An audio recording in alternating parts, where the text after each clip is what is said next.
Assalamualaikum warahmatullahi wabarakatuh. Selamat sore Kang Mas Mbak Ayu pengurus dan Dimas Diajeng aktivis Hima Manajemen berserta mahasiswa Universitas Muhammadiyah Surakarta yang sudah menyempatkan waktunya untuk mengikuti kajian keislaman pada sore hari ini.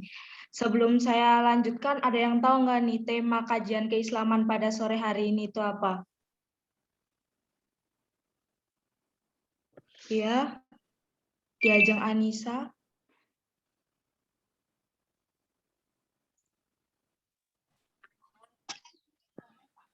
Keuntungan malam Lailatul Qadar.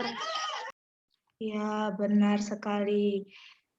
Sebelum kita lanjut ke acara berikutnya, teman-teman minta tolong on cam dong.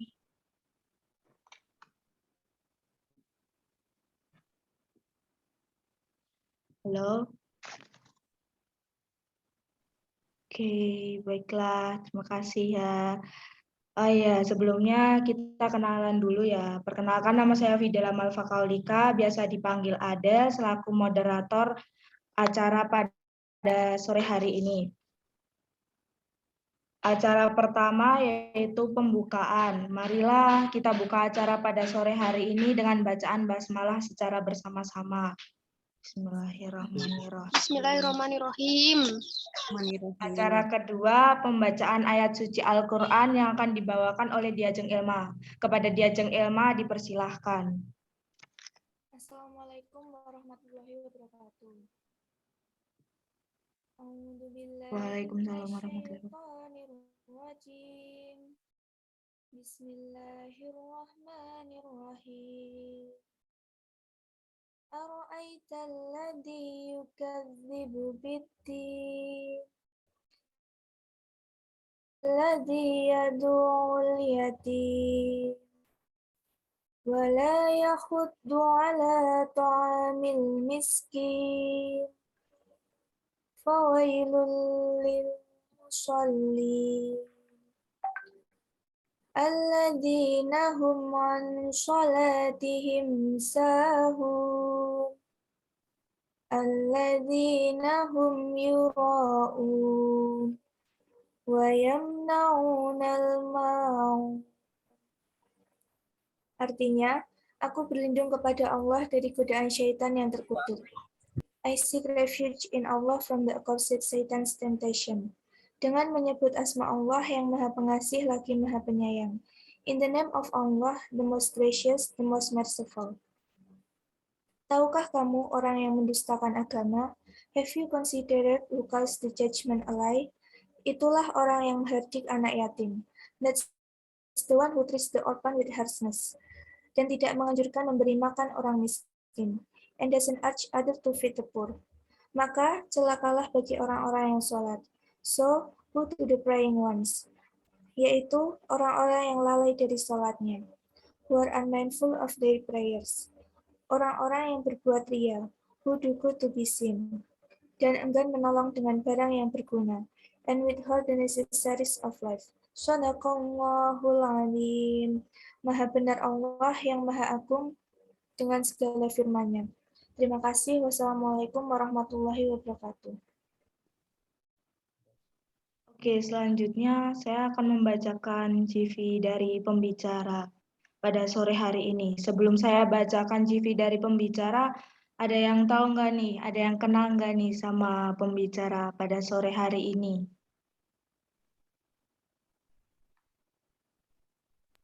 Belum Enggak.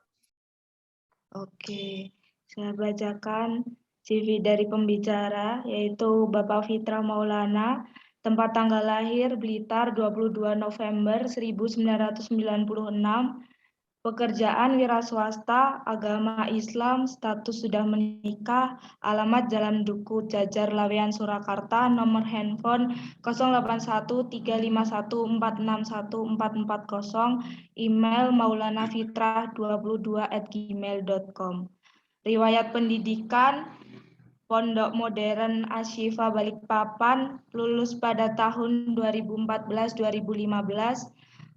Fakultas Hukum Universitas Muhammadiyah Surakarta, lulus pada tahun 2016-2020.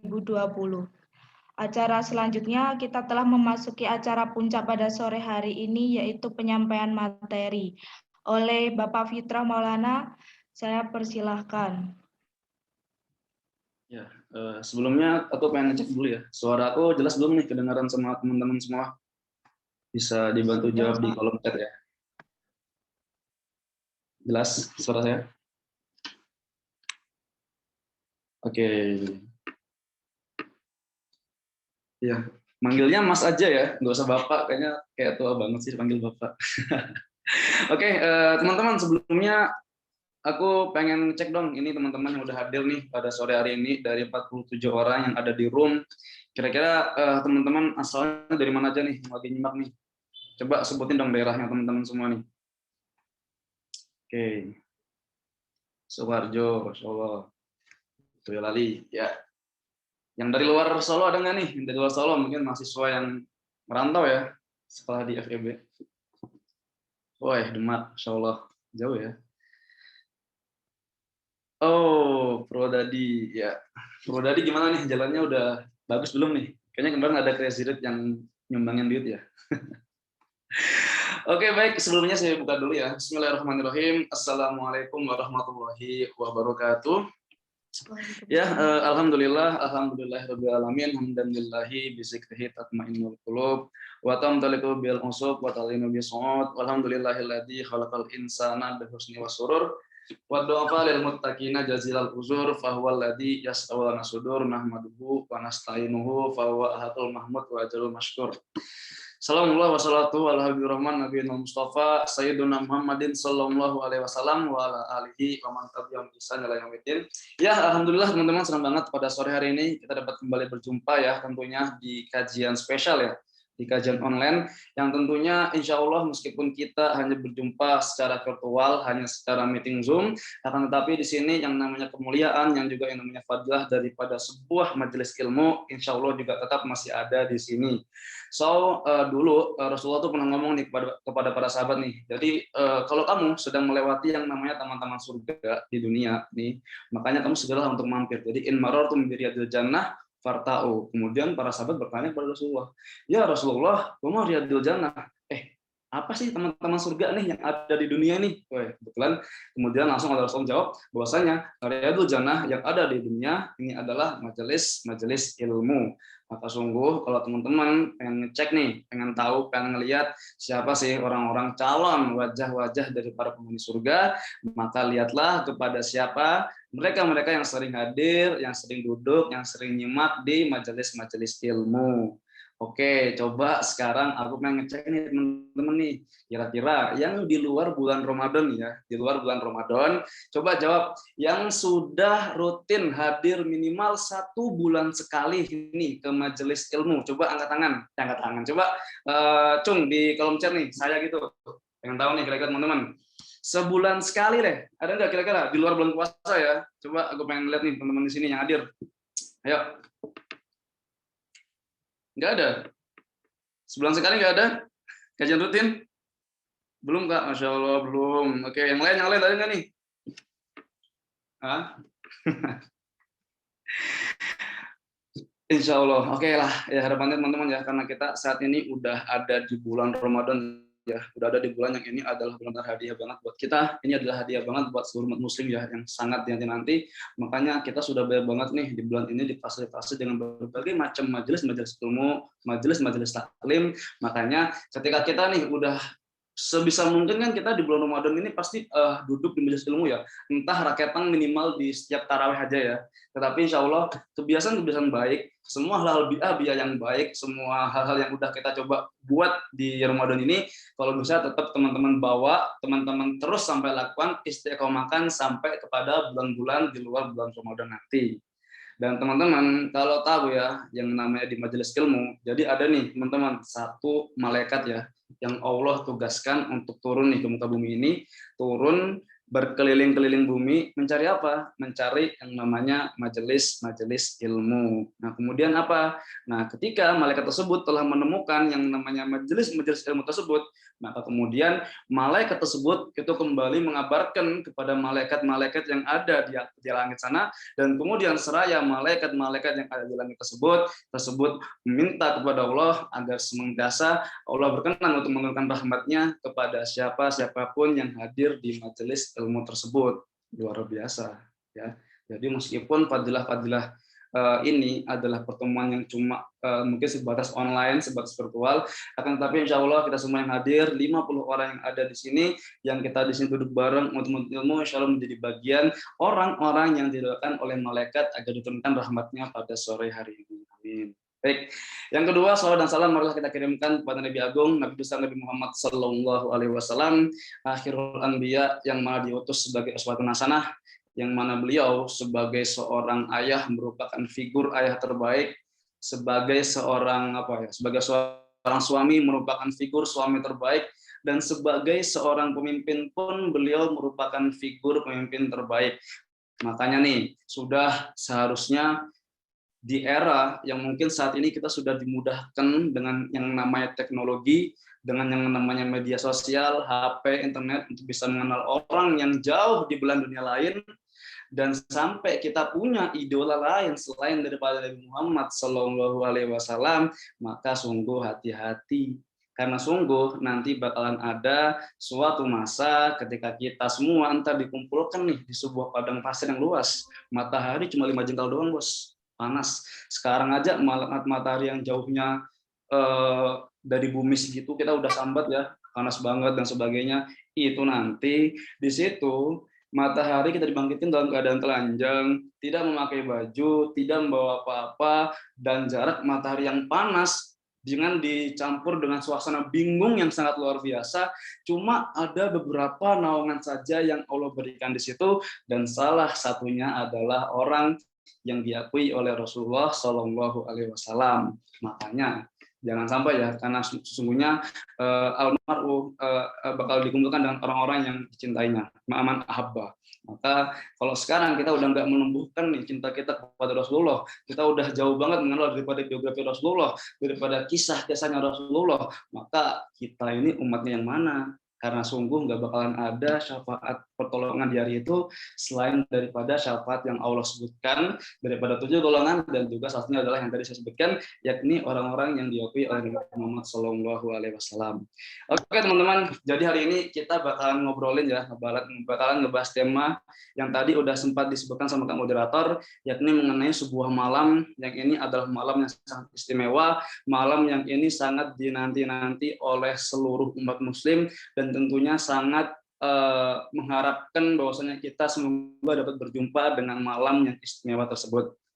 Jadi selain nanti di sini saya akan sedikit ngobrol aja, ngobrol santai sedikit, selain menyampaikan mengenai fadilah, akan tapi yang terpenting itu adalah ada esensi, ada sebuah case yang ini jarang kita ketahui yang berkaitan dengan malam Lailatul Qadar. Biasanya kita itu cuma ngedengar seputar mungkin kayak keutamaannya, fadilahnya dan sebagainya, akan tetapi ada esensi sejarah yang tentunya ini memiliki impact besar, sangat berpengaruh bagi umat Islam sampai saat ini. Maka sebelumnya aku akan coba awalin dulu dengan sedikit ngobrolin tentang fadilah ya. Jadi kalau teman-teman sudah tahu bahwasanya umur daripada umat Nabi Muhammad, kita ini ya, umur umat akhir zaman, umatnya Rasulullah SAW, itu kalau dibandingkan dengan umur-umurnya nabi-nabi terdahulu, Nabi Nuh, Nabi Ibrahim, itu umurnya jauh banget bedanya ya. Bahkan umurnya umat Nabi Nuh itu dikasihkan sampai pada mereka tuh umur sampai 1000 tahun. Wah, lama banget ya. Jadi orang umur 250 tahun tuh masih muda ya. Masih fresh ya, masih remaja lah itu ya. Beda sama sekarang ya. Kalau sekarang mungkin kita diberikan Allah itu paling umur cuma sampai sekitar 60, 70, 80, dan bila mana mungkin ada yang lebih, maka itu anggaplah bonus. Nah, akan tetapi teman-teman, di sela-sela bonus, di sela-sela umur yang sangat singkat ini, Allah ngasih beberapa shortcut, Allah ngasih nih beberapa peluang bagi kita ya, sebagai bentuk cintanya sama kita, sebagai bentuk rahmatnya kepada kita.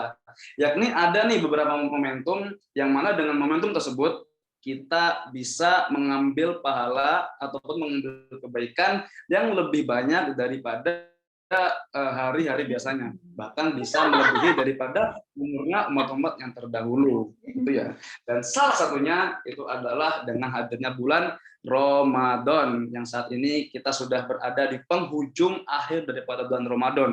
Makanya kalau kita mau ngobrolin masalah Lailatul Qadar itu sebenarnya udah terlambat banget teman-teman. Kenapa? Jadi kalau dulu Nabi Muhammad itu 2 bulan sebelum masuk bulan Ramadan itu beliau tuh sudah mulai ngegas ibadahnya, sudah mulai dikencengkan lagi ibadahnya, sudah mulai dimaksimalkan, dioptimalkan, bahkan setiap malam beliau tuh menangis terus, minta apa? Jadi beliau sebagai orang yang paling utama yang udah jelas-jelas nih diampuni dosanya nih ya. Dari bulan Rajab sampai bulan Sya'ban menuju bulan Ramadan ada nih satu doa yang selalu dipanjatkan sama beliau di setiap malamnya. Ini doa apa? Allahumma barik lana fi Rajab wa barik lana fi Sya'ban wa balikna Ramadan. Ya Allah, tolong berkahilah aku nih di bulan Rajab dan berkahilah aku di bulan Sya'ban dan kemudian sampaikanlah aku nih sampai ke bulan Ramadan. Nah, Rasulullah orang paling utama, manusia paling baik yang udah jelas dimaafkan segala dosa-dosanya, akan tapi masih minta dipanjangkan umurnya sampai bisa bertemu sama bulan Ramadan. Nah, sekarang kita nih yang udah sekarang nih dikasih kesempatan buat bertemu sama bulan Ramadan, kalau hati kita masih biasa-biasa aja, kalau hati kita mungkin masih nggak terketuk untuk lebih memaksimalkan ibadah, untuk masih menggenjot lagi nih semangat taklim kita, semangat sholat kita, semangat mendengarkan majelis ilmu, semangat bangun setiap malam, itu kita tuh bagian dari umatnya yang mana? Nah itu kan. Jadi itu yang pertama. Bulan Ramadan ini adalah bulan yang sangat dinanti-nantikan bahkan oleh Rasulullah SAW. Karena tentunya semua amal ibadah di sini, semua ibadah sunnah yang teman-teman kerjakan di sini, mulai dari sholat sunnah dan sebagainya, mulai dari baca Al-Quran dan sebagainya, itu akan diikut atau akan dihitung sebagai ibadah wajib. Dan semua ibadah wajib yang teman-teman lakukan di sini itu akan dihitung sampai dilipat gandakan sampai 700 atau bahkan 70 kali lipat daripada hari-hari biasanya. Luar biasa. Ini adalah salah satu shortcut yang Allah berikan di bulan Ramadan untuk umat akhir zaman. Nah, kemudian apa lagi kira-kira yang ada di sini? Oke, next kita coba akan lanjutkan kepada suatu malam yang mana malam tersebut sudah sering kita dengar di setiap ceramah-ceramah, sudah sangat sering kita dengarkan di setiap kultum, di setiap tarawih, di setiap potongan-potongan kajian YouTube, di setiap postingan-postingan Instagram yang mungkin menyebarkan dakwah, bahwasanya ada satu malam yang itu keutamaannya lebih daripada 1000 bulan. Jadi antum beribadah di malam itu, antum sholat pada malam itu udah sama saja. Jadi kalau 1000 bulan itu kalau kita kalkulasikan itu sampai menyentuh kepada angka 83 tahun lah kurang lebih ya, 83 atau 84. Jadi antum berinfak nih, sedekah nih pada malam hari itu sama aja udah antum beribadah sampai selama 83 tahun, luar biasa. Antum sholat pada malam hari itu sudah dihitung sama dengan antum sholat selama 83 tahun. Antum berinfak, bersedekah, apalagi untuk orang lain. Nah, jadi ini adalah salah satu shortcut mulia, shortcut yang tentunya kita harus mencoba mencarinya. Dan spesialnya teman-teman ya, sebagai bentuk cintanya Allah, sebagai bentuk baiknya Allah nih ke kita nih, sebagai bentuk rahmatnya Allah nih ke kita nih. Allah tuh nggak ngasih secara spesifik nih tanggalnya sekian, ada sekian, enggak. Allah rahasiakan, Allah cuma kasih kisi-kisi doang bahwasanya ini malam yang keren banget ini ya, yang sangat dinanti-nanti oleh seluruh umat muslim, itu ada di Ashri Awakhirin min Ramadan, ada di sekitar 10 hari terakhir dari bulan Ramadan. Dan ini sengaja kenapa nggak Allah tunjukkan sih tanggalnya udah pasti, entah mau tanggal 27 kah, 25 kah, 23, kok nggak dikasih sama Allah nih? Nah, karena ini adalah bentuk rahmatnya Allah. Jadi yang mau mendapatkan malamnya ya udah monggo nih dicari nih di sekitar 10 hari terakhir dari bulan Ramadan. Yang nggak mau ya udah nggak apa-apa. Itu adalah bentuk rahmat dan adilnya Allah ke kita. Baik banget sih. Soalnya kalau semuanya dikasihkan secara merata, Toh orang-orang nanti bakalan ibadahnya cuma di malam itu aja. Orang rajinnya datang ke masjid cuma di malam itu doang. Orang mulai menghidupkan ramainya masjid dan sebagainya cuma di malam itu doang. Itu enggak adil. Makanya dengan ini tuh udah bentuk shortcutnya rahmat Allah buat kita nih. Ya, itu daripada keutamaan ataupun fadilah yang tentunya hal-hal yang tadi saya sebutkan di awal ya, yang tadi semua ini ya sebagai mukadimah itu sudah sering banget kita dengar dan insya Allah semua orang yang ada di ruang Zoom pada sore hari ini insya Allah sudah pada mengerti semua. Akan tetapi yang ingin aku obrolin pada sore hari ini yakni ialah mengenai salah satu esensi keren asal muasal daripada kenapa sih kok bisa malam ini menjadi malam yang lebih baik daripada 1000 bulan. Oke, kita bahas ya pelan-pelan ya. By the way, kalau misalnya ngomong aku kecepatan tolong dikabarin ya. Jadi sekiranya agak cepat nanti biar rem dikit lah ngomongnya lah. Biasa ngomong cepat nih di kampus. Oke, teman-teman. Beralih ke malam Lailatul Qadar ya. Jadi sebelum kita sambungkan masalah yang Lailatul Qadar mengenai esensi daripada semua itu, aku pengen ngajak teman-teman buat ngecek, buat cross-check dan mencari tahu dan mencoba merecall. Kira-kira alasan kenapa sih kalau kita setiap sholat itu pasti kita ketika bersolawat di setiap tahiyat itu pasti selain kita menyelawatkan kepada Nabi Muhammad SAW, akan tetapi kita juga menyelawatkan kepada Nabi Ibrahim alaihissalam. Kira-kira ada yang tahu nggak nih jawabannya nih? Coba deh, aku pengen cek. Ada yang tahu? Nggak deh. Oke. Ya, mungkin ada yang tahu tapi nggak mau jawab ya. Tawadhu, biasalah orang Indonesia tuh low profile ya. Tawadhu nggak mau menunjukkan ke ilmuannya.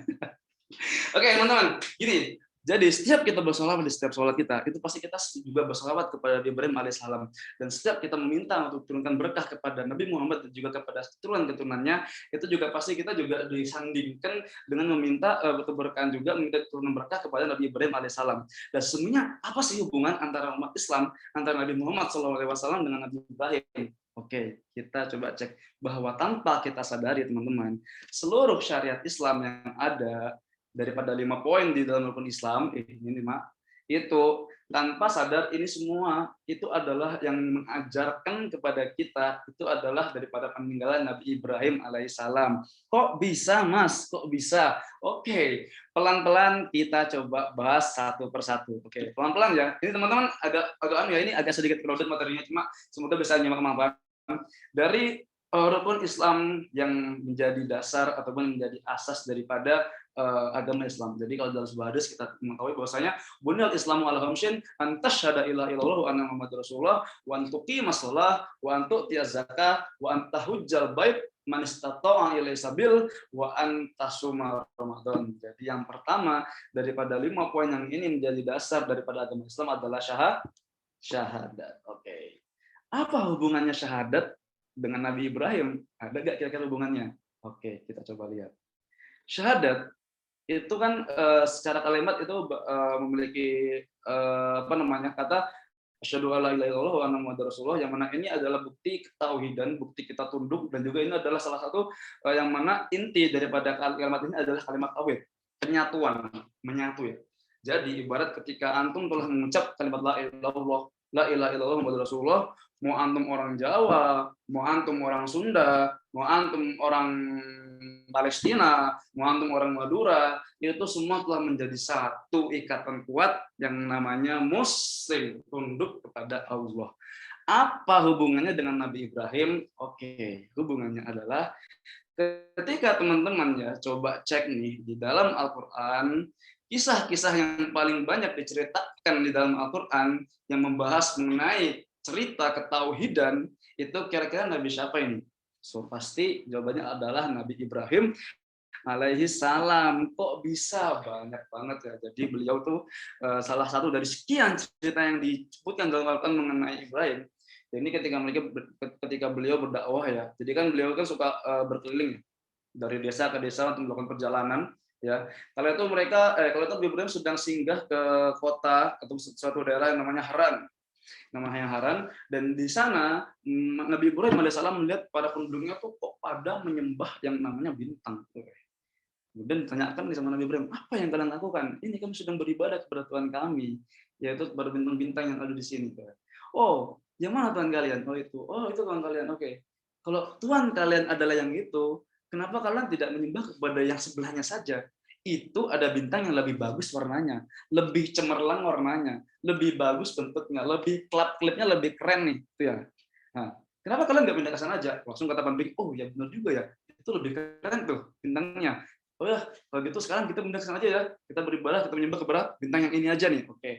Setelah pindah kepada bintang yang satunya lagi, kemudian Nabi Ibrahim ngasih tahu lagi kepada mereka, coba kalian teman-teman, itu lihat tuh, itu ada bintang yang lebih keren lagi, itu ada bulan, cahayanya lebih bagus, bentuknya lebih bundar, lebih besar, lebih bisa menerangi yang ada di sekitarnya, dan lebih bisa menjadikan indah semua objek yang ada di sekitarnya. Oh, benar juga ya, ternyata bulan yang itu lebih bagus daripada sembahan kita. Ya udah, kita pindah ke sana aja ya. Oke. Next, ternyata ketika datangnya pagi hari, ketika bulan ternyata tenggelam dan hilang karena hadirnya cahaya matahari, dan kemudian langsung juga Nabi Ibrahim pun dia menyampaikan lagi, oh ternyata Tuhan kita hilang. Itu sesembahan kita bulan ternyata ketika udah datang pagi hari udah hilang. Lihat tuh, ada yang lebih besar lagi. Ya ini matahari, cahayanya lebih luar biasa, panasnya juga lebih luar biasa, dapat menerangi seluruh alam semesta dan menghilangkan yang namanya bulan. Benar juga kamu Ibrahim. Coba kita lihat, ternyata matahari ini lebih bagus ya, dan ternyata bulan juga sifatnya menghilang. Kita nggak suka yang namanya beribadah kepada Tuhan yang ternyata menghilang. Dan ternyata setelah datangnya malam hari lagi, ternyata waktunya matahari tenggelam, dan kemudian Nabi Ibrahim menyampaikan kepada mereka, oh coba kalian lihat, ternyata matahari pun juga tenggelam, tidak abadi, dan sini aku kenalkan nih kepada kalian, daripada Dia yang menciptakan semuanya, yang tadinya kalian sembah, yakni adalah Allah Ta'ala, pencipta daripada semua yang kalian sembah sebelumnya. Dan di sini ada dari sebagian kaum mereka ada yang beriman, dan sebagian daripada mereka ada lagi yang tidak beriman. Dan di sini juga kesalahan daripada orang-orang yang mungkin menganggap cerita ini adalah proses pencarian Nabi Ibrahim untuk menemukan Tuhan. Lah, itu tidak ya. Karena sesungguhnya Nabi Ibrahim telah mengetahui, telah memiliki Tuhan, tapi ini adalah yang namanya metode dakwah ataupun fikih dakwahnya untuk mendakwahkan kepada para penduduk-penduduk yang ada di sana. Oke, itu dari sekian cerita-cerita daripada proses-proses ketauhidan dakwah tauhid yang dilakukan oleh Nabi Ibrahim alaihissalam dalam Al-Quran. Oke, itu baru satu syahadat. Oke, jadi udah fix, udah connect ya. Jadi dari syahadat, hubungan antara syahadatnya umat Islam dengan Nabi Ibrahim, yakni bahwasanya sungguh yang namanya dalam proses ketauhidan, cerita yang paling banyak mengajarkan tentang tauhid itu adalah kisah daripada Nabi Ibrahim alaihissalam. Oke, poin pertama syahadat telah tuntas, ada hubungannya. Oke, kemudian poin kedua kita akan membahas mengenai antuki masalah, benar ya? Oke, untuk masalah kira-kira nih, apakah umat ataupun Nabi Ibrahim dulu juga sholat nggak sih kayak sholatnya kita sekarang ini? Kira-kira ada nggak hubungannya sholat kita sekarang dengan sholatnya Nabi Ibrahim dulu? Kira-kira ada nggak? Oke, jadi kalau teman-teman melihat setelah dahulu Nabi Ibrahim diperintahkan untuk meninggikan yang namanya Ka'bah, kemudian Allah juga menurunkan kepada Nabi Ibrahim dan juga Nabi Ismail untuk sholat di depan Ka'bah, dan ini tempat yang dijadikan ataupun yang dulu sebagai daerah yang Nabi Ibrahim sholat di sana itu disebut sekarang menjadi Maqam Ibrahim yang ada di sisinya Ka'bah ya kalau teman-teman bagi umroh. Itu terkait sholat. Jadi oke, syahadat sudah ada hubungannya, sholat pun sekarang juga sudah ada hubungannya dengan Nabi Ibrahim. Yang ketiga, untuk musawan antuk tiaz zakah. Oke, sekarang zakat. Poin di zakat, kira-kira ada nggak nih hubungannya zakat yang kita sekarang diwajibkan kepada kita dengan Nabi Ibrahim? Kira-kira ada atau tidak? Kita coba cek. Oke, ternyata kalau kita lihat daripada hadis memang mungkin tidak ada ya yang mungkin menggambarkan mengenai proses zakatnya Nabi Ibrahim alaihissalam. Akan tetapi dalam Al-Quran, dalam surat Maryam itu disebutkan di ayat 54, A'udzubillahi minasyaitonirrajim, wadkur fil kitab Ismail innahu kana shadiqal wa'di wa kana rasulan nabiyya wa kana ya'muru ahlahu bis-shalah waz zakah wa kana inda rabbih mardiyya. Jadi secara singkat bahwasanya dijelaskan dalam ayat tersebut bahwasanya Nabi Ismail itu juga menyuruh nih kepada ahlunya. Ahlu itu ada yang para mufassirin itu menyampaikan bahwasanya sebagian itu adalah keluarganya, sebagian adalah umatnya. Jadi ternyata Nabi Ismail juga memerintahkan kepada umatnya untuk melaksanakan sholat dan membayar zakat. Maka tentunya syariat yang dibawa oleh Nabi Ismail alaihissalam, itu juga pasti yang mengajarkan itu adalah Nabi Ibrahim alaihissalam, bapaknya. Oke. 4 sudah tuntas ya. Kemudian antahujal baiti minastatu ila sabila yang keempat. Jadi kan syahadat, salat, puasa, syahadat, salat, zakat, kemudian ini haji. Oke. Haji, kira-kira ada nggak sih hubungan antara ibadah haji dengan Nabi Ibrahim alaihissalam? Oke. Tanpa kita sadari teman-teman, semua hal ini yang dilakukan di dalam haji ya, itu semuanya tanpa disadari adalah prosesi kita menapaktilasi daripada jejak-jejak Nabi Ibrahim alaihissalam. Lah kok bisa? Oke, kita coba cek satu. Dari sa'i. Sa'i itu adalah proses berlari ya di sana dalam haji. Itu juga mengingati daripada proses dulu Siti Hajar.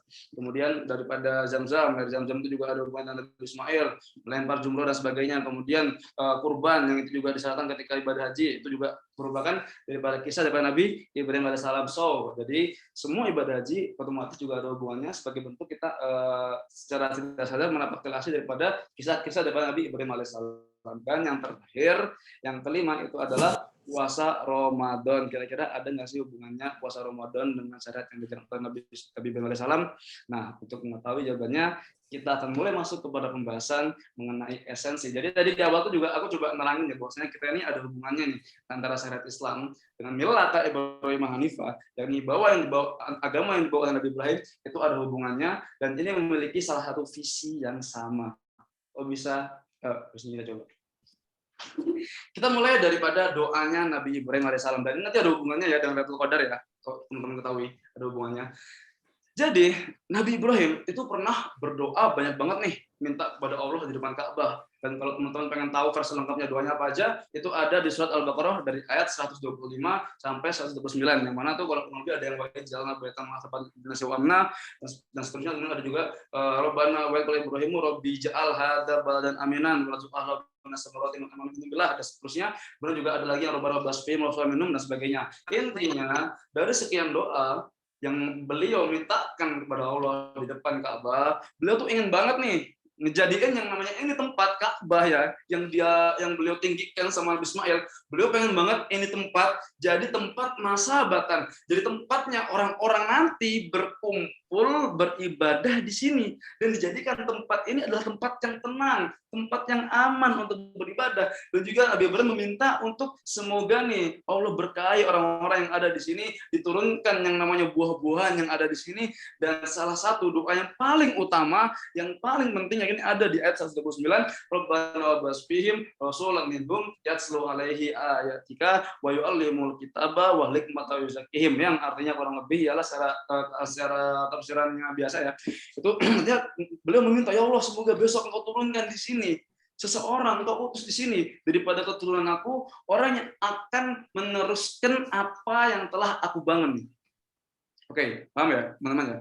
Jadi beliau meminta untuk nanti semoga ada diturunkan nih orang di kalangan setelah aku daripada keturunan aku untuk meneruskan visiku di sini, menjadikan tempat ini sebagai tempatnya ibadah, tempat berkumpulnya orang-orang ke sini untuk beribadah semua, dan kelak dia juga akan mengajarkan kepada kamu mengenai kitab, mensucikanmu dan juga meninggikanmu. Oke, ini visi daripada Nabi Ibrahim. Jadi visinya itu jauh banget, panjang nih visi Nabi Ibrahim. Jadi baru dibangun Ka'bah ya kala itu ya, bukan baru ditinggikan Ka'bah kala itu ya. Itu beliau sudah memikirkan nih sampai ke depannya nih. Finalnya, ujungnya udah dipikirkan nih. Beliau pengen semoga nanti kelak ini tempat jadi tempat kumpulnya orang-orang untuk beribadah lah, tempat keren lah intinya. Nah, cuma setelah itu, jadi kita udah tahu ya doa Nabi Ibrahim ya di sini yang untuk Ka'bah. Beliau menginginkan bahwasanya ini ntar enggak cuma sekedar membangun, tapi juga menyampaikan visinya luas, visinya umum untuk seluruh umat, bahwasanya ini menjadi tempat berkumpulnya untuk seluruh umat untuk beribadah. Oke.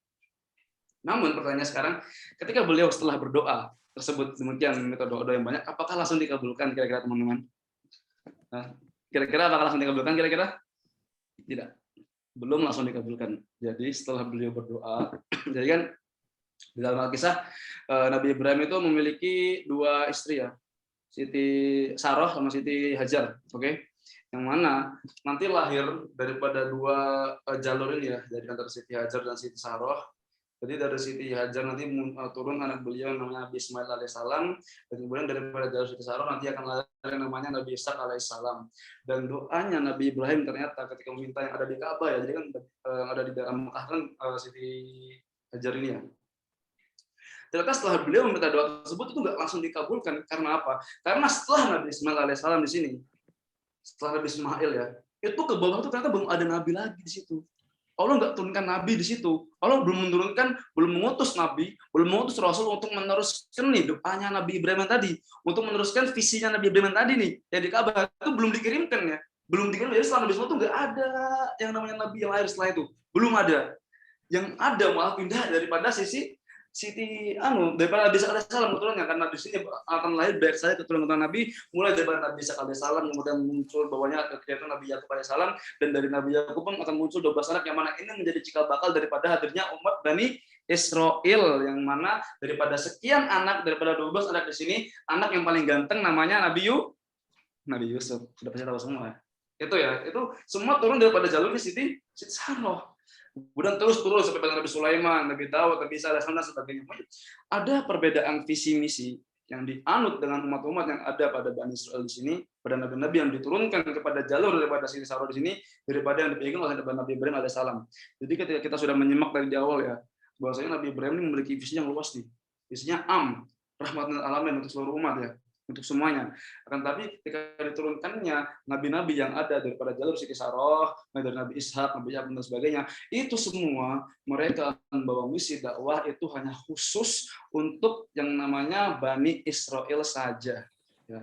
Mulai dari Nabi Musa juga nanti ada sebagainya, Nabi Yusuf dan sebagainya. Itu semua khusus dakwah yang mereka sampaikan. Itu semuanya risalah yang mereka bawa itu semua khusus spesial untuk mendakwahkan yang namanya Bani Israel. Ya, Bani Israel ya. Makanya sering banget banyak kalau teman-teman lihat daripada Al-Quran mengisahkan tentang ya Bani Israel dan sebagainya. Ya Bani Israel itu banyak banget ya karena ini. Mereka banyak dikisahkan dalam Al-Quran, dan mereka ini adalah orang yang juga nanti menjadi nenek moyang atau jika bakal umat Yahudi pada saat ini. Ya. Dan orang-orang Bani Israel itu memiliki orang tipikal yang sangat ngeyelan, yang sangat susah kepala batu. Jadi kalau di pondok dulu tuh kita punya sedikit ejekan nih ke teman-teman. Kalau misalnya orang-orang yang suka bertanya terus ya, nanya terus, kita olahin sama Bani Israel ya. Karena cuma nanya doang tapi nggak mau meyakinin ya. Sama, nggak percaya. Kita coba cek di kisah Nabi Musa alaihissalam ya. Teman-teman, jadi ketika Nabi Musa memimpin daripada Bani Israel, daripada 12 kaum Bani Israel disebut kabilah Bani untuk kabur daripada kejaran Fir'aun, itu kan beliau mengumpulkan tongkatnya ke laut, dan kemudian terbelah ya lautannya ya, untuk mereka jadikan jalan untuk kabur kan. Dan itu sebenarnya jalan yang terbuka pun itu nggak cuma satu doang, 12. Jadi setiap bani daripada bani Israel itu ada jalan sendiri, bro. Ada jalan sendiri, oke? Nah, setelah sesampainya singkat cerita, setelah mereka telah berhasil selamat dari kejaran Fir'aun, ini udah jelas nih ya, sudah jelas bahwasanya ada tanda-tanda kenabian daripada Nabi Musa alaihissalam, mulai dari tongkatnya bisa dari ular dan sebagainya, bisa membelah lautan dan sebagainya. Kemudian ketika mereka sedang bingung dari kejaran Fir'aun tuh mereka terbengkalai di suatu daerah tuh ya, nggak tahu bingung mau kemana karena pada kala itu belum diturunkan wahyu kepada mereka. Nah, akhirnya setelah mereka bertanya kepada Musa, "Wahai Musa, ini kita gimana nih? Kita mau kemana nih? Masa kita di sini terus, kita bingung dong, kita pulang, tunjukkan kepada kita jalan, kita harus kemana setelah ini." Nah, akhirnya oke, sebentar, aku mau pergi ke Gunung Tursina dulu ya.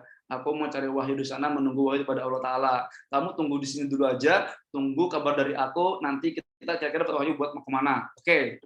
Akhirnya singkat cerita setelah beliau pergi ke Gunung Tursina, mendapat wahyu dan sebagainya, ketika balik lagi kepada kaumnya, apa yang terjadi? Kaum-kaumnya sudah kembali sesat menyembah yang namanya berhala, yang itu sudah sangat familiar, terkenal ceritanya dalam surat Al-Baqarah. Itu betapa kepala batunya yang namanya umat Bani Israel ya, Yahudi ya, itu makanya itu dari sekian, makanya dari setiap nabi yang diutus kepada Bani Israel ya, ketika satu diutus kemudian satunya wafat, Allah gantikan nabi yang lain. Ketika satu wafat, diturunkan nabi yang lain, satu wafat diturunkan nabi lain. Jadi terus berlanjut ya. Mulai dari Nabi Yakub, kemudian ada Nabi Musa, Nabi Yusuf, kemudian ada Nabi Sulaiman, kemudian ada Nabi Daud, kemudian ada Nabi Isa sampai yang paling terakhir. Itu terus setiap parade, setiap dekade itu selalu muncul ada nabi di sini. Dari jalur Siti Saroh yang tadi ya, Siti Saroh Nabi Ibrahim. Daripada jalur anak Nabi Siti Saroh. Nah, yang dari Siti Hajar, Nabi Ismail itu nggak ada Allah turunkan kosong di sini. Nggak ada nabi di sini Allah turunkan, belum ada, kosong, lompong, karena semua nabi turun di sini semua. Akhirnya di sini kosong, menjadi zaman kosongan. Dan apa akibatnya? Kira-kira teman-teman, Akibatnya, yang tadi Nabi Ibrahim berdoa semoga ini yang namanya Ka'bah menjadi nanti sebagai tempat masabatan, sebagai tempat berkumpulnya orang-orang beribadah di sini, karena saking lamanya tidak diturunkan Nabi di sana. Nah, akhirnya yang terjadi kita melihat kepada kisah daripada kaum Mekah pada zaman dahulu sangat jahiliyah, bahkan saking bodohnya karena nggak ada mereka sampai membuat sembahan sendiri. Mereka taruh tuh di Ka'bah tuh ya. Jadi dikelilingi sampai yang kita tahu bahwa sebenarnya ada sekitar 300 berhala yang ada mengelilingi di Ka'bah, dan itu karena apa? Karena saking lamanya nggak ada nabi yang Allah turunkan di situ, belum ada. Jadi ibarat ini tempat mulia nih, tempat yang didoakan sama Nabi Ibrahim semoga ini menjadi tempat ibadah, tempat yang berkah, tempat yang mulia. Ternyata sampai menjadi tempat yang dikumpulkannya tempat berhala, kesyirikan yang luar biasa. Gak ada nilai ketauhidannya sama sekali. Itu dampaknya. Singkat cerita, setelah itu kemudian Allah turunkan Nabi ke sana untuk mengutus sebagai rahmatan alamin, mendakwakan kepada kaum Mekah yang ada di sana. Itu yang namanya umat yang namanya bangsa-bangsa Mekah pada zaman dahulu tuh kolotnya luar biasa, kepala batunya keras kepala. Saking lamanya nih nggak menerima yang namanya Nabi yang mengingatkan kepada mereka. Itu karena tadi kan sebelumnya sudah saya jelaskan ya, turunnya di sisi sini semua kan, yang sini kosong, sampai membuat yang namanya Mekah pada kala itu menjadi tempat yang sangat luar biasa maksiatnya. Dan bahkan kalau teman-teman tahu ya, jadi di kota Mekah dulu, kalau teman-teman melihat ada rumah nih yang itu di tanda pintunya itu ada warna merah dan sebagainya, itu ketika ada janda atau ketika ada wanita yang tinggal di situ, maka mereka adalah orang-orang yang bisa di public service. Itu ya, jadi kayak mungkin di dekatnya balapan sana sekarang itu sebagainya ya. Itu dulu ya di Mekah sana ya. Dan juga selain itu, apalagi bentuk kebodohannya orang-orang Mekah dulu. Jadi kalau teman-teman tahu ya, saking jadi ketika ada kedudukan wanita di kala dahulu, di kala jahiliyah ya teman-teman, itu sangat rendah sekali karena mereka menganggap bahwa wanita itu nggak bisa diajak perang, bisa diajak dan sebagainya, karena kan dulu tipikal orang-orang Arab kan barbar semua ya, keras kepala batu, suka perang. Jadi ada lahir bayi wanita aja itu tuh langsung dikuburkan, jadi nggak dipotong, nggak dibunuh dulu, nggak langsung dikuburkan gitu aja. Saking rendahnya derajat wanita pada kala itu, saking bodohnya mereka itu dahulu ya, saking jahiliyahnya orang-orang Mekah pada zaman dahulu. Nah, kemudian Allah turunkanlah kepada mereka karena untuk mengingatkan lagi kepada mereka, untuk mendakwakan lagi kepada mereka seorang nabi yang ini tentunya sangat dinanti setelah sekian lama kekosongan, dan akhirnya Allah turunkan kepada mereka yang Nabi Muhammad SAW untuk berdakwah di Mekah. Dan ketika proses dakwah di sana pun itu nggak langsung mulus seperti itu, Fergus. Ternyata juga banyak sekali godaan-godaannya, banyak sekali perlawanan, dan bahkan 13 tahun fase fase dakwah yang dilakukan Rasulullah SAW di Mekah itu cuma segelintir aja nih sahabat yang masuk ke dalam Islam, segelintir orang doang nih teman-teman daripada sahabat yang mau ikut kepada jalan Nabi Muhammad SAW. Bahkan di akhir nih teman-teman nih, perhatikan ya, di akhir daripada sesi dakwah di Mekah di akhir-akhir tahun 13 beliau berdakwah di sana, itu yang namanya perlawanan, yang namanya intimidasi, yang namanya gangguan itu makin nyata. Bahkan ibarat kata bahasa kasarnya itu kayak gini, kalau kafir Mekah ngomong ke Nabi Muhammad, sudahlah Muhammad, kami tuh udah bosan dengan apa yang kamu bawa, kami sudah bosan mendengar semua celotehan-celotehanmu. Coba kalau memang benar kamu berkata bahwasanya ada surga, ada neraka, coba tunjukkan kisi-kisinya sekarang. Kalau memang benar yang kamu katakan bahwasanya ada azab, coba turunkan sekarang nih. Udah mulai berani. Gak cuma itu doang, sampai mulai menyakiti fisik daripada Nabi Muhammad SAW. Sudah mulai barbar, sudah mulai tidak kondusif seperti keadaan Jogja di malam hari. Tidak ada gitu ya. Enggak, perlawanan sudah makin maksimal, dan ketika perlakuan daripada daripada kaum Mekah kepada Nabi dan juga kepada sahabat itu semakin kasar, semakin luar biasa, semakin menyakiti baik secara psikis maupun secara fisik. Namun Allah nggak langsung semata-mata membiarkannya. Akhirnya Allah masih turunkan kepada mereka apa kira-kira yang teman-teman tahu? Allah turunkan kepada mereka surat Ar-Rahman. Yang gimana bunyinya? A'udzubillahi minasyaitonirrajim. Ar-Rahman 'allamal Qur'an, khalaqal insan. Jadi kalau saat ini kita biasa kalau lagi galau gitu ya, kalau lagi mungkin banyak masalah, THR belum cair, skripsi nggak di ACC dan sebagainya, tuh kadang kalau kita nggak ada surat Ar-Rahman kayaknya adem, anyem, tentram ya. Padahal ini surat Allah turunkan itu untuk kaum kepala batu di Mekah yang susah sekali didakwahkan. Kok bisa? Coba kita perhatikan daripada isi surat Ar-Rahman ya. Allah tuh ngasih tahu kepada mereka, "Woi, kaum Quraisy, ini loh kita Allah ini loh aku Maha Penyayang, aku Maha Pecinta. Ini aku punya surga buat kalian. Yang mana di surga tersebut itu ada banyak fasilitas, ada banyak kenikmatan yang luar biasa, ada banyak semua apa yang kamu cari daripada kenikmatan itu ada semua di sana. Dan bila mana kamu nggak mau mengikuti ajaran daripada Nabi Muhammad, daripada ajaranku, maka sungguh aku punya neraka di sana dan neraka siksanya pedih dan aku tidak mau kalian masuk ke sana. Aku tidak ingin." Nah, itu saking Allah mau mengajak mereka. Padahal setelah perlawanan, setelah intimidasi, setelah semua gangguan yang dilakukan, Allah masih baik, Allah masih sayang. Keren nggak sih? Keren banget. Makanya kalau kita paling familiar di dalam surat Ar-Rahman itu pasti kita mendengar fabi ayyi ala'i rabbikuma tukadziban. Itu diulang sampai 31 kali. Kok bisa? Kenapa kok 31 kali? Ya karena itulah caranya ngomong ke orang yang susah dikasih tahu. Susah ngomong ke orang yang kepala batu ya kayak gitu. Jadi nggak bisa sekali doang. Harus berkali-kali dikasih tahu baru dia mau mendengar. Itu pun juga ternyata daripada kebanyakan kaum Quraisy juga masih kepala batu. Masih tidak mau mengikuti daripada ajaran Nabi Muhammad, sehingga langsung Allah turunkan kepada mereka surat Al-Kafirun, qul ya ayyuhal kafirun la a'budu ma ta'budun, dan seterusnya. Dan setelah itu singkat cerita, setelah perlawanan, intimidasi, dakwah telah dilakukan semua mungkin di kota Mekah, akhirnya Rasulullah pun mendapatkan syariat untuk melakukan hijrah ke Madinah. Dan ada perbedaan keren nih, perbedaan yang tentunya ini sangat berbeda tipikal orang-orang yang ada di Mekah dengan di Madinah. Jadi kalau bisa kita ibaratkan, orang-orang yang di Madinah itu tuh orangnya lebih paham agama. Kok bisa? Ya, karena di Madinah itu ada beberapa bani Yahudi yang tinggal di sana, kayak bani Quraidah, bani Quraidah dan sebagainya itu ada di sana. Jadi ibarat mereka tuh lebih paham lah agama lah. Dan kerennya lagi teman-teman ya. Jadi gini.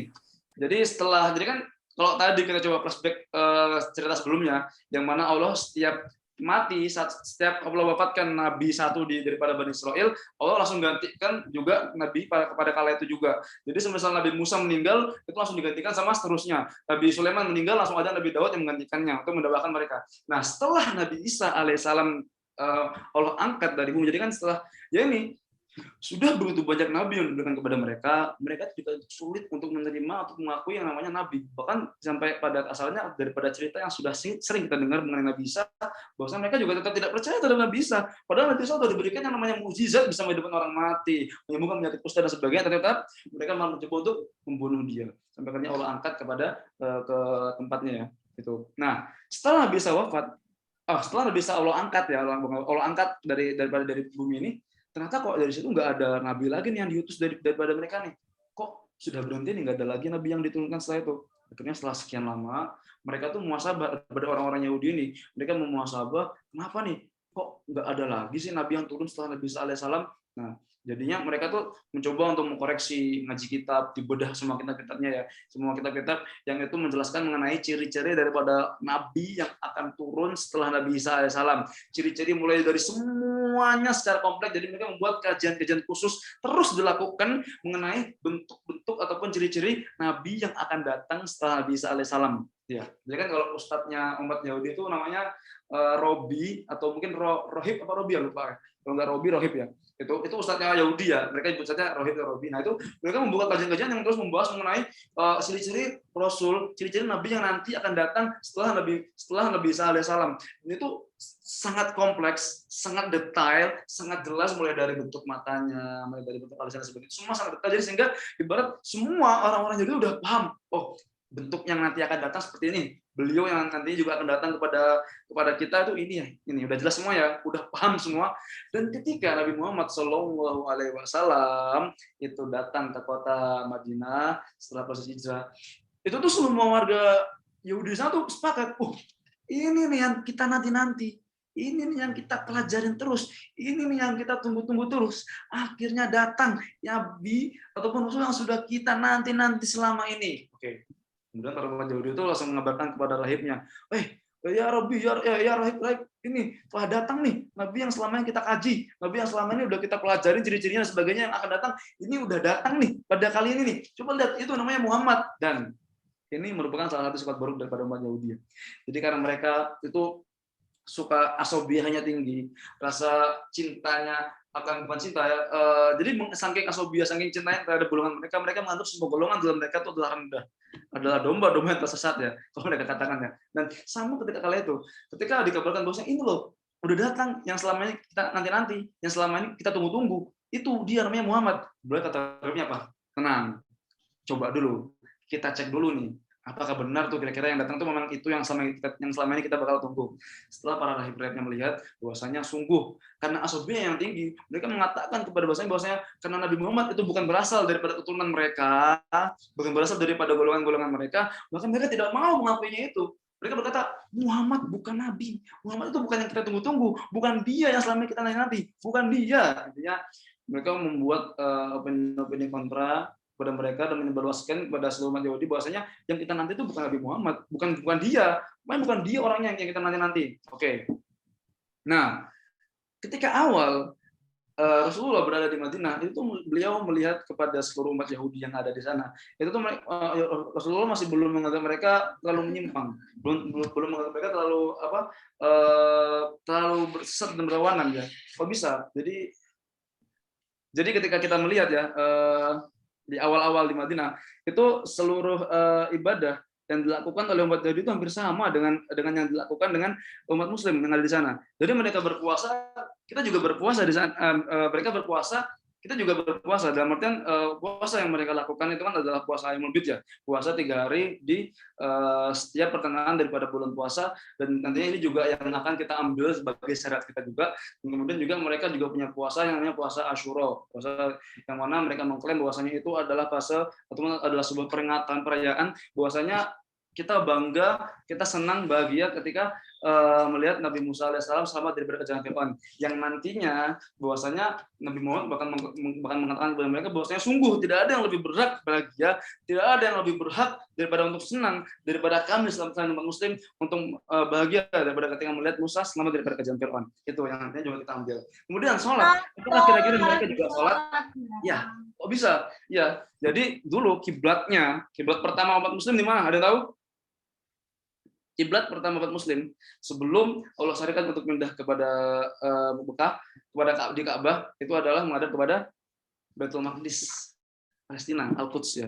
Jadi ini juga merupakan salah satu tendensi bahwasanya kalau kita nggak punya perhatian, kalau kita nggak punya something tertegun melihat kondisi Palestina yang saat ini masih terjajah, maka ini perlu dipertanyakan juga kepada hati kita, karena sungguh kiblat pertama daripada Muslim dulu ya situ kepada Baitul Maqdis. Dan kalau kita melihat daripada era saat ini, itu jadi kalau teman-teman tahu kan di Baitul Maqdis itu ada 3 tempat ibadah spesial atau khusus yang dimiliki oleh 3 umat beragama. Yang pertama daripada Islam, di mana ini menjadi memimpin kiblat pertama daripada Muslim.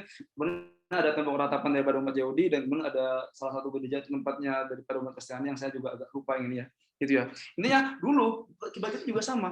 Soalnya juga sama menghadap kepada Baitul Maqdis. Makanya dulu ketika Rasulullah itu kan ketika di Mekah beliau sholat, itu sholatnya beliau itu selalu menghadap daripada di belakangnya Ka'bah. Sehingga ketika sholat beliau itu lulus jajah selain menghadap Ka'bah juga terus kepada Baitul Maqdis. Dan ketika diperintahkan untuk berhijrah kepada Madinah, itu kan beliau nggak bisa karena membelakangi. Jadi sedikit agak merasa sedih ketika beliau pindah ataupun berhijrah ke Madinah karena tidak bisa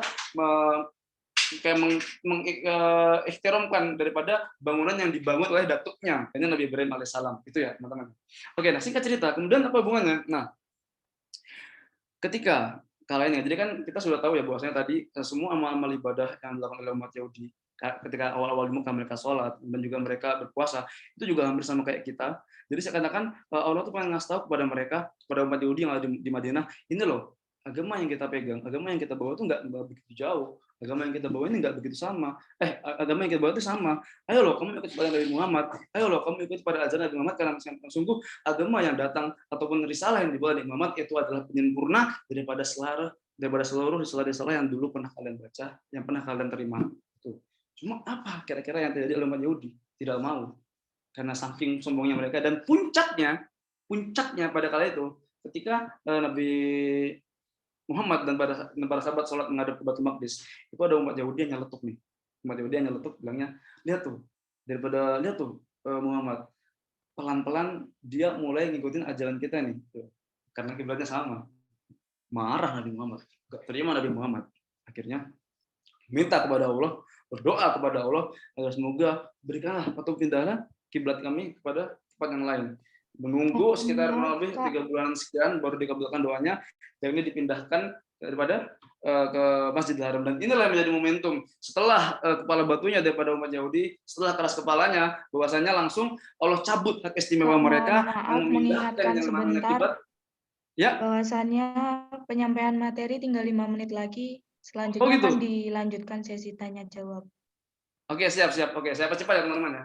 Oke, langsung. Nah, ketika proses perpindahan daripada kiblat, akhirnya Allah pindahkan dari mana kiblat mereka yang semula sama dengan umat Yahudi, akhirnya Allah pindahkan daripada Ka'bah, dan sekarang kemudian juga Allah turunkan kepada umat-umat Islam yang ada pada kala itu, yakni Al-Quran, sehingga mereka memiliki konstitusi yang sendiri, memiliki aturan yang sama, yang berbeda dengan umat Yahudi, dan terakhir Allah pun juga pindahkan hari raya mereka, hari raya umat Muslim yang dulunya juga sama, yakni puasanya beliau pindahkan kepada bulan Ramadan. Dan inilah Allah, ketika Allah turunkan Al-Quran di sini, di ending ini adalah salah satu bentuk daripada terkabulnya doa yang dibawa, yang diminta oleh Nabi Ibrahim alaihissalam setelah sekian lama terjadi fase kekosongan, setelah sekian lama terjadinya gejolak kekosongan yang ada, yang mana tadi di awal kita mendengar bahwasanya Nabi Ibrahim meminta semoga tempat ini, maka Ka'bah Allah minta untuk dikumpulkan menjadi tempat masa, bahkan sebagai tempat beribadah, sebagai tempat yang ini menjadi tempat untuk beribadah yang aman bagi seluruh muslim. Namun karena setelah fase kekosongan tidak ada nabi yang diutus di sana, namun pada kali ini setelah diutusnya Nabi Muhammad SAW, maka itulah proses terkabulnya doa Nabi Ibrahim yang meminta bahwasanya ya Allah turunkan kepada mereka salah satu utusan daripada kaumku yang akan mengajarkan mereka mengenai kitab, yang akan mensucikan mereka, yang akan meninggikan mereka. Dan inilah hal yang dibawa oleh mereka, yakni prosesi. Pentingnya, mengapa kok bisanya ketika Al-Quran diturunkan kepada suatu nabi, maka nabi tersebut menjadi nabi yang paling utama daripada nabi-nabi yang lain. Dan ketika Al-Quran diturunkan kepada suatu kaum, maka kaum tersebut menjadi untum khairu ummah, menjadi umat yang terbaik. Dan ketika Al-Quran diturunkan kepada suatu malaikat yang memegang, yaitu malaikat Jibril, maka malaikat Jibril menjadi malaikat yang paling utama daripada malaikat-malaikat yang lainnya. Dan ketika Al-Quran diturunkan di suatu malam, yang mana malam itu menjadi malam yang lebih baik daripada 1000 bulan. Kok bisa? Inna anzalnahu fi lailatul qadar. Jadi sesungguhnya diturunkannya Al-Quran pada malam hari itu, ialah pada malam Lailatul Qadar, yang mana ini malam menjadi malam yang terbaik daripada 1000 bulan. Dan pertanyaannya sekarang, Al-Quran yang itu diturunkan, yang saat ini ada di tangan kita, yang saat ini juga sudah ada di rumah-rumah kita, yang saat ini sudah banyak bertebaran di kalangan muslim kita, ini adalah chance berharga, ini adalah warisan berharga yang tentunya ini menjadi peninggalan yang Rasulullah tidak meninggalkan apapun wasiat selain daripada 2 perkara. Jadi bila mana kamu pegang teguh kepada 2 tersebut, maka kamu tidak akan pernah tidak akan pernah tersesat daripada apapun, yakni kitabullah wa sunnatu rasulih. Yang satunya adalah Al-Quran. Makanya Al-Quran ini nggak cuma sekedar bacaan doang, teman-teman ya. Inilah yang bisa merubah yang semula umat Mekah yang dulunya jahiliyah, yang dulunya bodoh, yang dulunya barbar, yang dulunya nggak ada apa-apa. Ibarat orang pengen ngejajah dia ke sana tuh nggak ada apa-apa, nggak pengen ngejajah ke sana kan nggak ada apa-apa, tandus gurun pasir doang. Setelah Allah install Al-Quran kepada mereka melalui Nabi Muhammad SAW, maka sungguh setelah berlalunya dakwah, setelah berlalunya proses dakwah mulai dari Nabi Muhammad SAW, dilanjutkan oleh Khulafaur Rasyidin dan dilanjutkan oleh dinasti daripada Umayyah, Abbasiyah dan sebagainya, maka Islam menjadi agama yang besar, menjadi tersebar ke seluruh umat alamin. Dan pertanyaannya sekarang, bila mana Al-Quran nih yang dulu bisa merubah umat muslim, yang dulu di Mekah barbar dan sebagainya menjadi umat yang maju, maka sekarang pertanyaannya, bila mana ada Al-Quran yang sekarang kita pegang, bila mana ini terinstal dalam hati kita secara benar, terinstal dalam diri kita, masa sih Al-Quran itu nggak bisa merubah kita? Masa sih kalau kita mungkin sekarang lagi buruk, makanya kita nggak bisa Al-Quran nggak bisa merubah kita? Karena sungguh yang menjadi tendensi, kalau kita ingin tahu nih seberapa baiknya kita di depan Allah, seberapa baiknya hidup kita menurut Allah, maka kita coba ngelihat seberapa intenskah kita sudah dengan Al-Quran. Bagaimana kita ingin melihat udah baik atau belumkah hidupnya antum sekarang saat ini, maka coba cek, coba koreksi, sudah seberapa intenskah hubungan antum dengan Al-Quran. Kira-kira bangun tidur yang dicari apa? Kira-kira kalau lagi istirahat yang dicari apa? banyak yang dicari Al-Quran atau banyak yang dicari HP-nya? Ya, ini. Jadi dengan Al-Quran, Allah menjadikan malam yang itu menjadi malam yang lebih baik daripada malam-malam yang lainnya, dan dengan Al-Quran Allah menjadikan umat ini menjadi umat yang lebih baik daripada yang lainnya, dan juga dengan Al-Quran Allah bisa menjadikan yang namanya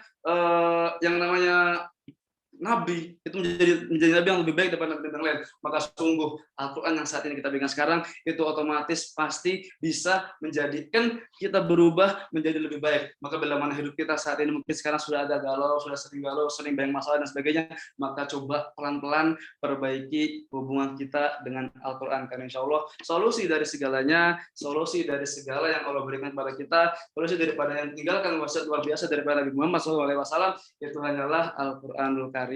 Maka semoga yang sedikit bermanfaat buat teman-teman semua, dan bila mana ada sesi selanjutnya saya berikan kepada moderator ya teman-teman. Terima kasih. Wah, itu tadi materi yang sangat luar biasa dan memberi pelajaran bagi kita semua. Amin ya robbal alamin. Oke, selanjutnya kita akan membuka sesi tanya jawab nih. Sama teman-teman yang mau bertanya boleh banget nih nanya, bisa raise hand ya. Izin bertanya. Ya. Ya. Oke, kita mulai dari Kang Mas Arief, bisa dipersilahkan. Ya, terima kasih atas waktu yang diberikan kepada saya. Semoga suara saya jelas ya. Sebelumnya malam Lailatul Qadar ini kan hadir di salah satu malam di setiap Ramadan, di akhir-akhir malam gitu ya, Mas ya. Nah, artinya malam ini itu malam yang berkesinambungan, dalam artian setiap tahun itu akan hadir malam Lailatul Qadar ini. Nah, yang mau saya tanyakan itu yang pertama, apakah dalam mencari malam Lailatul Qadar itu kita itu harus dengan percaya diri bahwa kita itu pasti mendapatkan malam itu, atau kita itu harus selalu apa ya, istilahnya was-was atau ragu bahwa kita itu belum mendapatkan malam tersebut, sehingga supaya kita itu memiliki semangat untuk senantiasa mencari malam Lailatul Qadar itu di tahun-tahun berikutnya. Nah, itu untuk pertanyaan yang pertama. Kemudian yang kedua, Mas, saya mau tanya, dalam satu kisah kan dikisahkan Rasulullah SAW ketika di Madinah, ketika sholat malam itu, tentu saja di malam Ramadan ya, itu diguyur hujan lebat, yaitu di pada malam ke-27 kalau saya tidak salah. Nah, sebagian jamaahnya, sebagian sahabat Rasulullah itu sudah ada yang ingin berlari untuk berteduh karena hujannya sangat lebat. Namun ketika melihat Rasulullah masih khusyuk dalam keadaan sujudnya, jamaahnya itu tidak tidak jadi pergi, jadi tetap mengikuti Rasulullah untuk melaksanakan sholat malam tersebut. Nah, di dalam sujudnya yang lama ketika selesai, ada salah seorang sahabat itu hendak mengambilkan handuk atau pakaian kering untuk Rasulullah, namun Rasulullah SAW mencegahnya dan berkata, kita basah bersama sehingga nanti pakaian kita juga akan kering dengan sendirinya. Nah, kemudian Rasulullah berkata lagi kepada para sahabatnya bahwa Rasulullah itu ditampakkan sebuah, istilahnya ditampakkan malam Lailatul Qadar itu dengan cahaya yang sangat terang. Nah, apakah kita itu sebagai manusia biasa itu juga mempunyai kemungkinan akan ditampakkan malam Lailatul Qadar oleh Allah? Mungkin seperti itu, Mas. Ya. Oke, langsung dijawab, Mbak, atau gimana? Langsung dijawab ya? Boleh, Pak. Oke, Mas. Jadi yang pertama ya, mungkin tadi motivasi untuk sekiranya kita masih biar bisa terus terobsesi untuk menemukan yang namanya malam Lailatul Qadar. Oke, yang pertama, langkah awal yang kita harus lakukan itu adalah kembali daripada niat kita. Nama amalu bin niat, wa innamal likulli maka tanamkan dulu di awal apalagi ini sudah masuk daripada limit 10 hari terakhir ya. Tanamkan, ya Allah, aku niat semoga malam ini aku ingin beritikaf, semoga Engkau berkenan untuk menemukanku dengan malam Lailatul Qadar. Ya. Jadi yang pertama tanamkan itu adalah di niat kita dan buang segala sesuatu yang membuat antum ragu itu dibuang semua. Jadi ibarat gini, kalau antum tahu ya, jadi kan memang secara detail Rasul nggak ngasih tahu tanggal pastinya, ya kan? Cuma ngasih taunya ada di mungkin di kis-kisnya yakni di 10 akhir daripada bulan Ramadan. Nah, ibarat kalau misalnya mungkin teman-teman tahu nih, ada tukang roti kesukaan teman-teman, kesukaan antum yang itu bakalan lewat di setiap harinya, cuma lewatnya nggak pasti. Mungkin bisa siang, bisa pagi, bisa sore. Nah, logikanya ketika kita pengen bertemu dengan itu tukang roti, pasti kita coba untuk menjaga ataupun mencoba ngecek itu setiap pagi, sore ataupun siang, biar bisa bertemu dengan yang namanya tukang rotinya. Sama dengan malam Lailatul Qadar ini. Tentunya yang pertama, ketika kita kan pengen untuk bertemu dengan malam tersebut, kita sudah jangan terlalu terpaku fokus dengan yang namanya ganjil, dengan yang namanya genap, tetapi kalau bisa antum terabas aja semuanya. Full 10 hari terakhir antum fokuskan buat malam bertikaf di masjid mana dan sebagainya. Mungkin kalau teman-teman sekarang kalau dari kami dari Ngaji Solo juga sudah nyediain tempat iktikaf di Masjid Fatimah ya. Insya Allah bisa ke sana kalau bareng-bareng kita sama-sama nyari Lailatul Qadar. Jadi intinya udah jangan terlalu fokus terhadap pada tanggal ganjil dan sebagainya, tapi itu terabas aja semua. Toh bulan Ramadan ini itu bulan yang penuh berkahan, semua lipat ibadah bakal dilipat gandakan. Jadi semuanya tuh udah maksimalin banget lah, totalitasin banget. Jangan sampai semenit pun, sedetik pun antum sia-siakan bulan Ramadan ini. Jadi yang pertama tadi tetap selain antum menanamkan niat, meminta kepada Allah semoga dipertemukan, antum terabas semuanya, tingkatkan lagi semangat buat ibadah, biar tentunya nggak cuma milih-milih hari aja. Itu yang pertama ya. Kemudian yang kedua, kira-kira apakah kita bisa melihat sih yang namanya tanda-tanda daripada Lailatul Qadar ya. Jadi kalau kita tahu memang banyak yang dikatakan mulai dari ciri-ciri ketika mungkin malam itu ada malam Lailatul Qadar, dan antaranya mungkin malam suasana terasa dingin, sejuk, nggak panas, langit terlihat cerah dan sebagainya, bintang semua terasa kelihatan. Dan kalau dari riwayat hadis, salah satu orang daripada yang nantinya ketemu sama malam Lailatul Qadar itu ada dua. Yang pertama dia itu ketemu sama malaikat Jibril, disalamkan sama malaikat Jibril dalam mimpinya, dan orang yang pernah ciri-ciri daripada orang yang sudah pernah bertemu dengan disalami oleh malaikat Jibril, maka hatinya tuh akan lembek, mudah nangis, dengar ceramah dikit nangis, dengar potongan video tempat dikit nangis. Itu yang pertama. Kemudian yang kedua, di riwayat lain dikatakan kalau orang yang mendapatkan Lailatul Qadar itu adalah dia langsung diistighfari oleh daripada yang namanya malaikat Jibril. Nah, tapi pesan daripada guru saya, daripada Habib Muhammad Haidar Assegaf ya, memberitahukan kepada saya, menasihati bahwasanya nggak mesti kita itu diberi kesempatan buat melihat tanda-tanda tersebut secara real, secara nyata ya. Akan tetapi nggak menutup kemungkinan juga kita yang nggak dapat tanda-tanda kayak gitu itu nggak dapat Lailatul Qadar, nggak mesti. Nah makanya tips paling gampangnya buat teman-teman pengen dapetin yang Lailatul Qadar, udah seminimalnya setiap malam tarawih terus.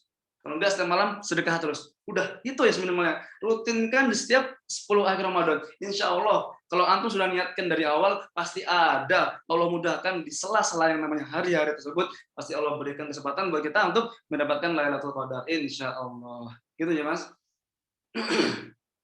Ya. Terima kasih, Mas. Ya. Yang lain? Mungkin? Oke, untuk penanya selanjutnya dari Kang Mas Hanung, dipersilahkan. Baik, izin bertanya, Mas. Kalau misalkan ada seseorang Muslim yang dia hanya berniat mencari malam Lailatul Qadar aja, dia ibadahnya di malam itu aja, tapi dia menyepelekan semua malam di bulan Ramadan yang lainnya gitu, Mas. Jadi dia ibadahnya cuma di malam-malam yang terindikasi terdapat malam Lailatul Qadar, Mas. Kalau misalkan dia dapat malam Lailatul Qadar di sana, apakah pahalanya atau semua amalannya itu diterima atau enggak, Mas? Atau sesuai dengan niatnya, Mas? Terima kasih. Oke. Ya, kalau ini saya coba menjawab. Jadi mungkin dalam artian ketika kita bicara mengenai masalah ganjaran, masalah pahala, masalah ibadah, itu nantinya yang namanya hasil, yang namanya result, itu otomatis adalah kehendak daripada Allah Ta'ala. Diterima tidaknya, kita nggak ada yang tahu. Akan tetapi bila mana dia seorang tersebut sudah berupaya memaksimalkan ibadah, maksimalkan semua ibadah di salah satu malam Lailatul Qadar, ya semoga kita berharap dengan adanya semangat dia di malam itu bisa menurunkan hidayah kepada dia untuk bisa meneruskan atau bisa menjaga istiqomah atau semangat ibadahnya sampai kepada hari-hari selanjutnya. Ya, Jadi tak perlu kita menghakimi kita terima atau tidak. Yang penting insya Allah semoga barokah ataupun berkah daripada turunnya malam Lailatul Qadar yang mungkin semoga barangkali Allah berizinkan kepada dia itu bisa menjadi asbab semangatnya dia sampai kepada bulan-bulan kedepannya untuk selalu beribadah lagi. Gitu ya teman-teman ya. Oke. Untuk penanya selanjutnya dari Mbak Yu Adelia, dipersilahkan.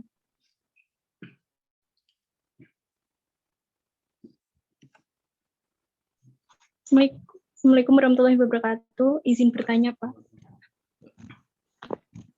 Terkait dengan malam Lailatul Qadar itu, kalau semisal ibadahnya di rumah karena ada halangan, misalkan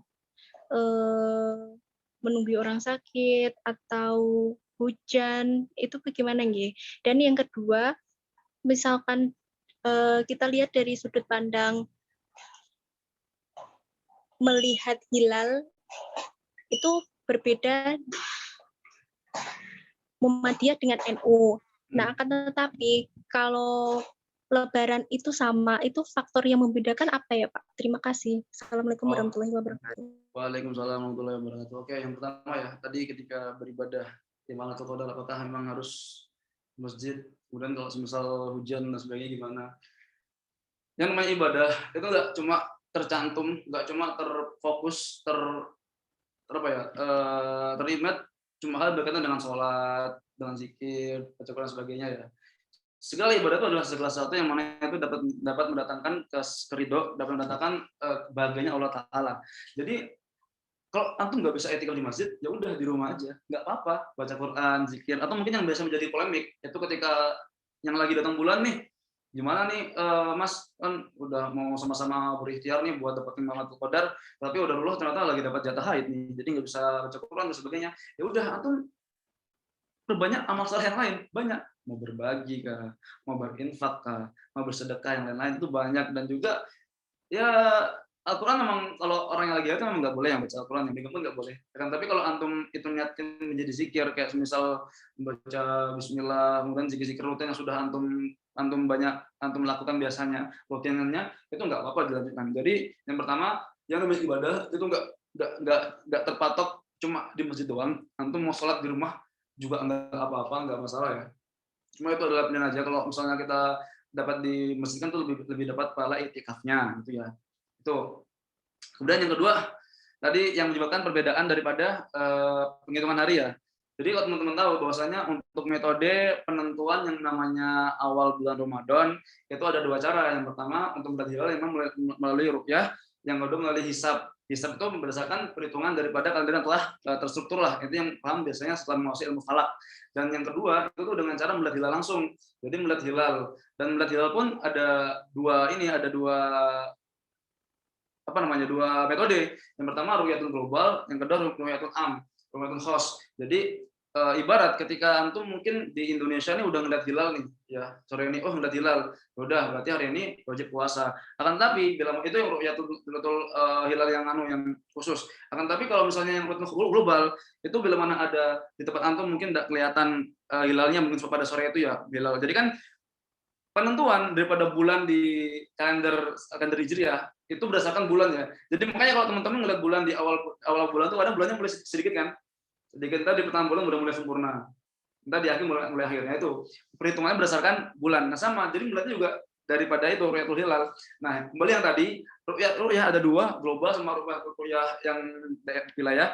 Jadi ketika salah satu daerah udah melihat, misalnya di ujung Indonesia udah ada yang melihat, maka seluruh Indonesia wajib melakukan puasa pada hari itu. Namun kalau orang yang memegang kepada misalkan di Indonesia tidak kelihatan nih, akan tapi ternyata di daerah yang masih satu matlak, masih satu tempat yang sama waktu terbit dan terbenamnya, misal di Indonesia tidak kelihatan nih hilalnya nih, kelihatannya di negara samping, apa misalnya samping misalnya anggap yang Singapura lah, anggap itu misalnya Indonesia, agak lagi misalnya Thailand. Ternyata Thailand melihat, nah maka antum hari itu juga harus mengikuti untuk puasa pada hari itu. Dan ini yang menjadi penyebab terkadang ada yang melakukan metode hisab itu ya kayak misalnya mungkin teman dari Muhammadiyah itu biasa selalu menggunakan metode hisab, namun ada juga yang suka yang menentukannya, bukan sok yang menentukannya dengan metode ru'yah, kita langsung melihat kepada hilal pada kala itu. Itu yang kadang menjadi penyebab terjadinya perbedaan penentuan hari di awal bulan Ramadan. Nah, problematikanya, kira-kira nanti ketika udah masuk ke lebarannya, kalau bareng-bareng itu boleh nggak sih? Kan puasanya beda. Nah, tergantung. Selama bulan Idul Fitrinya itu masih atau sudah terhitung selama 29 hari, maka tidak masalah. Kadang kan ada ketika yang satu ini sudah sama-sama bulan sama-sama, yang satu udah mulai puasa terlebih dahulu nih, dan pada tanggal itu ternyata udah dapat 30 hari dan satunya udah dapat 29 hari. Maka ini ketika terjadi lebaran yang sama itu nggak apa-apa, asalkan sudah masuk seminimal mungkin itu 29 hari berpuasa, karena hitungan satu bulan dalam kalender Islam itu adalah 29 hari bulan. Itu teman-teman ya. Oke, insyaallah terjawab. Untuk Gimana? waktunya masih Terima 5 kasih. menit, kita lanjut untuk penanya selanjutnya. Untuk Kang Mas Calvin, dipersilahkan. Bismillahirrahmanirrahim. Assalamualaikum warahmatullahi wabarakatuh. Untuk malam Lailatul Qadar ya Pak, saya kan tinggal di Demak. Itu setiap malam ganjil 10 hari sebelum Lebaran, aku di Masjid Agung Demak untuk melaksanakan sholat tasbih jam 12 sampai jam 2 dini hari. Nah itu kan menurut NU itu kan Allah itu suka yang ganjil-ganjil Pak. Misalnya Asmaul Husna itu 99 nama. Itu maksud menurut Bapak itu gimana? Apakah benar Allah itu menyukai angka ganjil atau bagaimana, Pak? Ya, sebenarnya kalau kenapa mengenai ganjil ya? Itu memang di riwayat ada pernah mendengar bahwasanya aku agak lupa hadisnya. Intinya kalau Allah itu menjaga sesuatu yang ganjil. Makanya kenapa kalau kadang kita ketika tarawih itu diharuskan untuk sholat witir ya. Karena witir itu artinya adalah mengganjilkan. Makanya ketika antum sudah sholat witir misalnya ditutup dengan apa? Dengan saya 8 kemudian ditutup dengan 3 rakaat, maka itu menjadi ganjil ya. Nah, itu karena Allah sebenarnya lebih menyukai sesuatu yang sebenarnya ganjil. Cuma secara hadis aku agak lupa ya menyampaikan.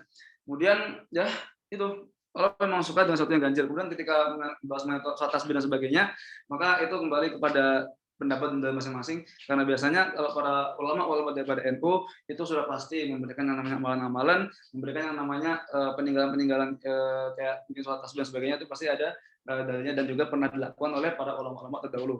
Karena insya Allah mbah-mbah kita dulu itu orang-orang soleh semua, orang-orang pintar semua, orang-orang ngaji kitab semua. Jadi kalau dicari pasti ada dalilnya. Jadi gitu. Terima kasih. Ya. Oke, dikarenakan waktunya yang mepet, maka sesi tanya jawab saya cukupkan sampai di sini. Terima kasih. Nah, itu tadi serangkaian acara kajian keislaman di bulan Ramadan ini. Gak kerasa sudah sampai di penghujung acara. Semoga ilmu yang didapat bermanfaat bagi kita semua. Amin ya robbal alamin. Sebelumnya saya akan menyampaikan sedikit resum dari kajian keislaman pada sore hari ini. Malam Lailatul Qadar adalah malam yang istimewa dan malam yang sangat diharapkan oleh semua umat muslim. Terima kasih kepada Bapak Fitrah Maulana yang sudah bersedia untuk menjadi pemateri pada sore hari ini. Dan terima kasih kepada para peserta kajian keislaman pada sore hari ini. Cukup sekian, kurang dan lebihnya mohon dimaafkan. Saya ada moderator kajian keislaman sore hari ini mengucapkan terima kasih. Wassalamualaikum warahmatullahi wabarakatuh.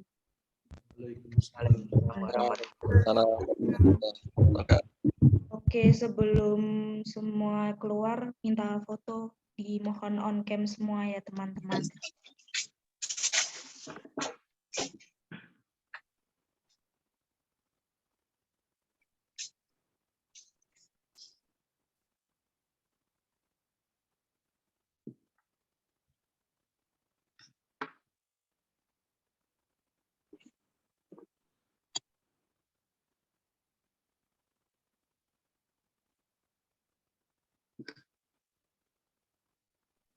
Oke, 1, 2, 3. Buat slide selanjutnya.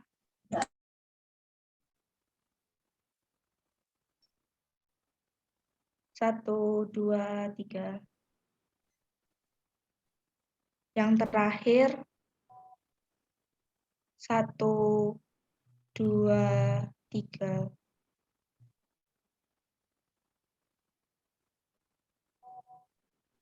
Oke, sudah. Terima kasih.